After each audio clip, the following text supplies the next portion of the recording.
시청자 여러분 안녕하십니까? 현우입니다. 안녕하세요. 전주리입니다. 11월 17일 토요일 남북의 창 시작합니다. 먼저 오늘 준비한 주요 소식부터 보시겠습니다.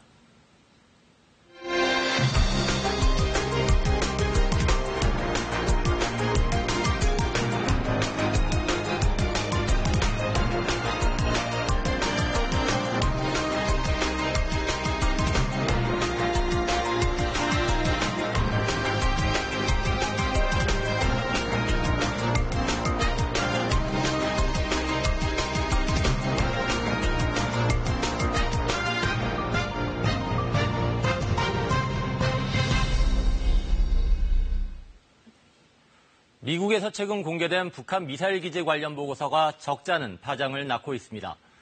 청와대와 백악관 모두 즉각 보고서 내용을 반박하고 나섰지만 논란은 쉽게 수그러들지 않고 있는데요. 중간 선거로 하원을 장악한 민주당이 향후 대북 협상에 어떤 영향을 미칠지 보여주는 예고편이다. 미국 정보당국의 작품이다. 의견도 상당히 분분합니다. 이런 가운데 트럼프 행정부는 대북 압박 의지를 거듭 강조하고 나섰는데요.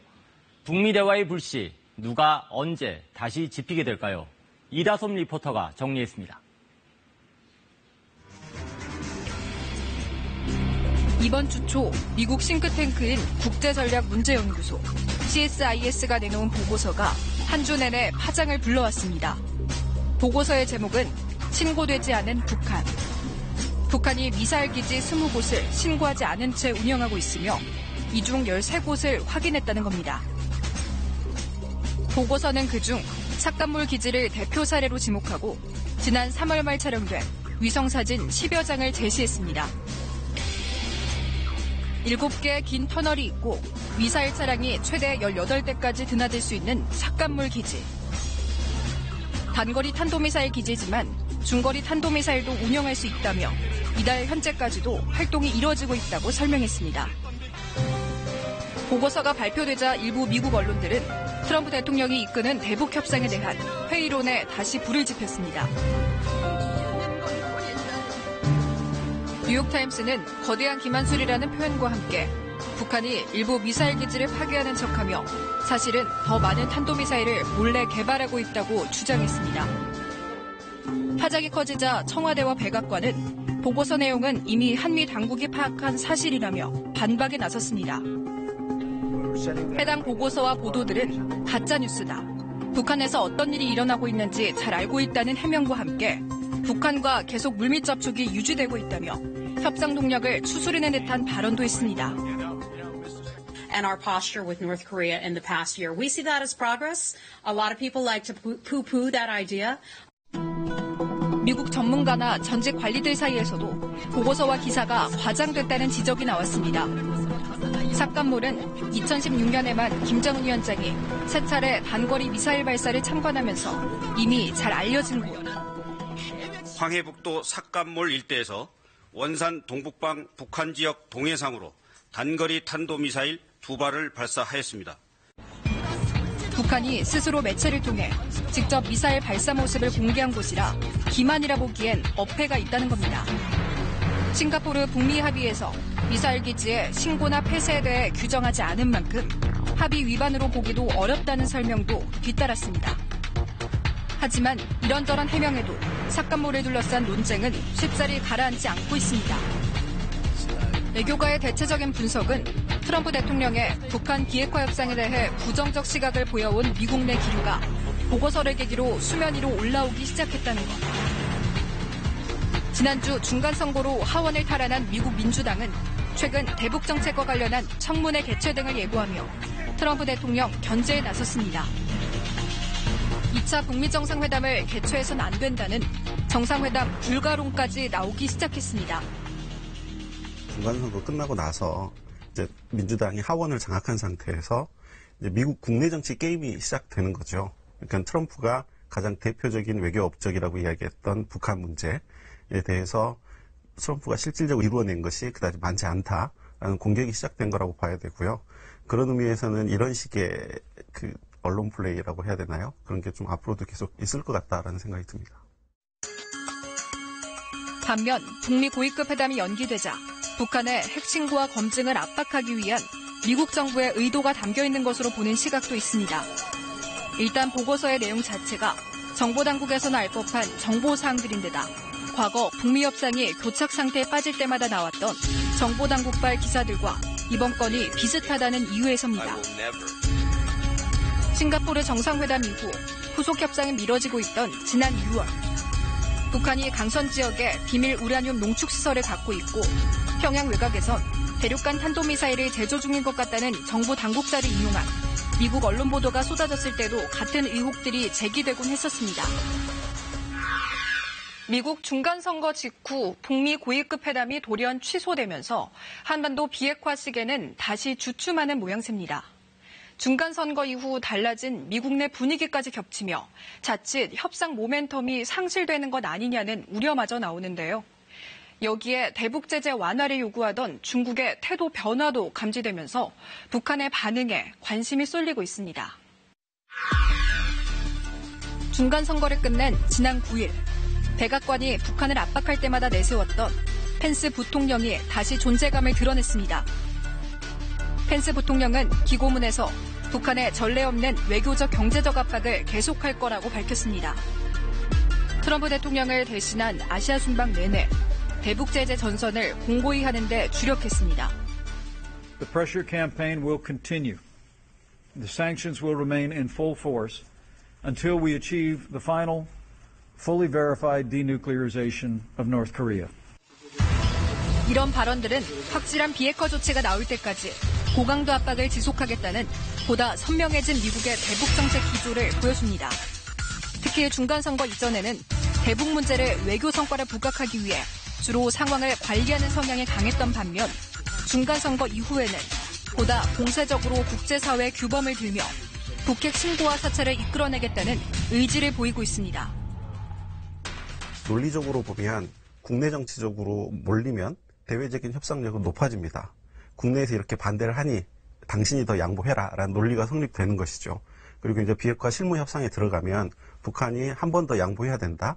혹은 북한으로부터 더 많은 것을 얻어내기 위한 삿바 싸움, 그게 시작됐다고 봐야 될 것 같습니다.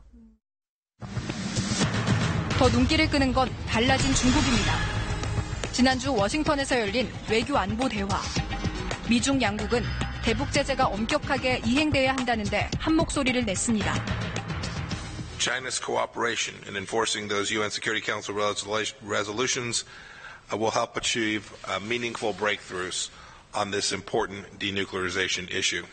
积累互信，并行推进半岛完全无核化，建立半岛和平机制。 한동안 대북 제재 문제에서 미국과 이견을 보여왔던 중국이 미국의 방향에 손을 들어주는 듯한 모양새. 중국이 무역 분쟁과 남중국해 갈등 등 다른 미국과의 분쟁 현안에서 미국의 양보를 끌어내기 위해 북한 문제에서 한 발짝 물러나는 게 아니냐는 해석이 나옵니다. 이런 움직임에 대해 북한 당국은 공식 입장을 내놓는 걸 자제하고 있습니다. 하지만 매체를 통한 발언 수위가 점점 올라가는 건 심상치 않은 조짐입니다.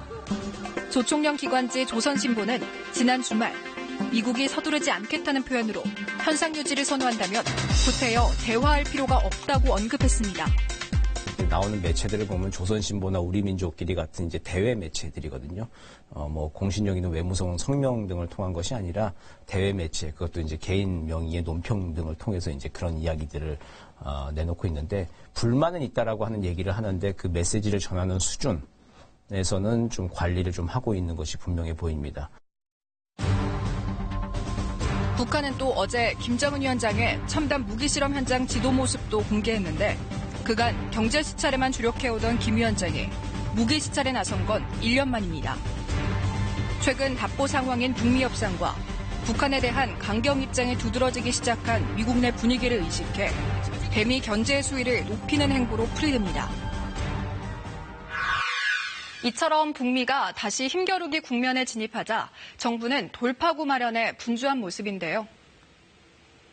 북미 정상회담의 불씨를 살려냈던 판문점 남북 정상회담. 폼페이오 장관의 4차 방북으로 이어진 평양 정상회담에 이어 또 한 번의 중재 외교가 통할 수 있을지 주목됩니다. 북미 고위급 회담 취소 이후 한미 최고위급 소통이란 점에서 주목받았던 문재인 대통령과 펜스 부통령과의 회동. 문 대통령은 2차 북미 정상회담의 중요성과 함께 남북 관계와 북미 관계를 함께 진전시키기 위한 공조 필요성을 강조했습니다. 남북 관계와 또 북미 관계가 함께 이렇게 발전해 나갈 수 있도록 한미 양국 간의 긴밀한 협력과 공조가 있길 바랍니다. 남북 대화를 존중한다며 문 대통령에게 북측과 더 긴밀히 소통해달라는 입장을 밝힌 펜스 부통령. 대북 제재에 대한 한미 간 입장차를 의식한 듯 다른 나라 정상들과의 만남마다 강조했던 대북 제재나 압박 얘기는 생략해 한미 공조에 무게를 두는 태도를 보였습니다. 하지만 회담 뒤 기자들과 만나서는 미국은 과거의 실수를 되풀이하고 싶어하지 않는다. 트럼프 대통령이 북한에 대한 최대 압박을 유지하려는 의지가 강하다며 대북 공세를 늦추지 않았습니다. We'll see even more material steps taken by North Korea to achieve our shared objective. 꽉 막힌 북미 대화 아래에서 남북 관계까지 표류하게 하지 않겠다는 정부의 의지도 곳곳에서 드러납니다. 지난 11일과 12일 청와대는 제주 상귤 200톤을 군용기에 실어 북한에 보냈습니다. 평양 정상회담에서 북측이 전달한 송해버섯에 대한 답례 차원이라는 설명. 감귤 수송을 위해 천혜성 통일부 차관과 서호 청와대 통일비서관이 방북한 데 이어 14일에는 리종혁 아태위원회 부위원장 등 북한 고위급 인사들의 방남도 이어졌습니다. 김정은 위원장은 연내에 서울 답방할 걸로 저희가 기대를 해도 좋을까요? 그건 두 수뇌분들이 결정하실 문제이기 때문에 저희들이 왈가왈부할 형편이 못 된다고 생각합니다. 북측의 대남 분야 고위급 인사 방문은 지난 2월 평창 올림픽 이후 처음이었습니다. 비핵화 협상의 동력 유지를 위해 남북 대화의 끈은 지속하려는 의지가 반영됐다는 분석이 나옵니다. 남북관계 특수성이라고 하는 한 축하고 국제사회 보편성이라고 하는 한 축이 지금 교차로 만나고 있는 공간이 한반도라고 생각이 됩니다. 남북관계도 발전시켜야 되고 그리고 국제사회 특히 한미동맹을 근간으로 한 국제사회 보편성 기준도 맞춰줘야 하고 하는 그런 어려운 이제 일을 하고 있는데 이런 점에서 이제 중개자, 중재자, 촉진자 그런 역할을 넘어서 더 많은 역할이 사실 지금 요구되고 있는 것이죠. 중간선거 이후 미국의 정치 지형 변화와 출렁이는 미중 관계, 곱지 않은 북한의 반응까지 북미 고위급 회담 취소 이후 비핵화 협상은 여전히 안개 속을 헤매는 분위기입니다. 아슬아슬 유지되고 있는 협상 동력이 재기를 찾기 위한 새로운 전환점이 필요한 때입니다.